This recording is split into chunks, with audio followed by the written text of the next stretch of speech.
এটা আমাদের নবীনবরণ অনুষ্ঠানের ব্লগের দ্বিতীয় পার্ট। বেলা এখন 3:30টার মতো বাজে। অনুষ্ঠানও শুরু হয়ে গিয়েছে, তাই তাড়াতাড়ি করেই আমরা অডিটোরিয়ামের দিকে যাচ্ছি। আমি আমার অন্য 3 বন্ধুর সাথে এখন যাব। আমার রুমমেটরা একটু পরে আসবে, ওরা হচ্ছে এখনো রেডি হচ্ছে। আমরা 4জন মিলে একটা রিক্সা নিয়ে টিএসসির দিকে যাব। টিএসসি আমার হোস্টেল থেকে খুব বেশি দূরে নয়, রিক্সাতে করে যদি যাই তাহলে 3 থেকে 4 মিনিট সময় লাগবে, কিংবা তার কমও লাগতে পারে। আর যদি হেঁটে যাই তাহলে 10 মিনিটের বেশিই নয়। আমার হোস্টেলের পাশেই বুয়েট ক্যাম্পাস, তার পাশে জগন্নাথ হল, আর তারপরেই টিএসসি।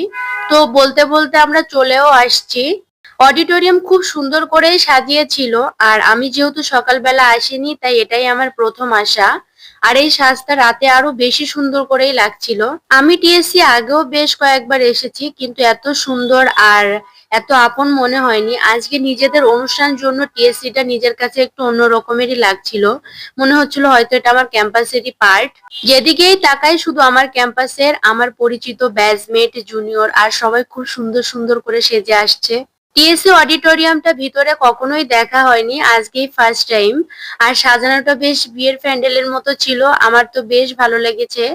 আর অডিটোরিয়ামের ভিতরে বেশ অন্ধকার, ওইভাবে দেখানো যায় না, তবে ভিতরে ছিল আনন্দে কানায় কানায় ভর্তি।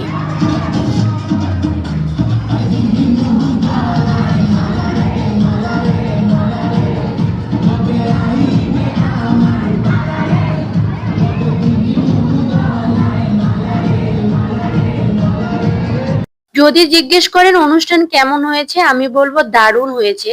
আমরা প্রত্যেকেই ভীষণ আনন্দ করেছি।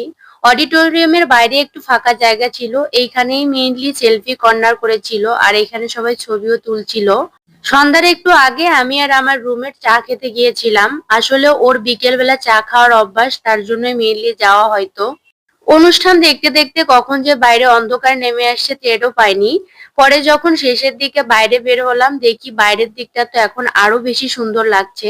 এখন রাত 8টা বাজে, আর আমাদের সময় ছিল 8টা পর্যন্তই। তো আমাদের অনুষ্ঠান এখন শেষ। আমরা সবাই এখন হোস্টেলের দিকে যাব দলবদ্ধভাবে।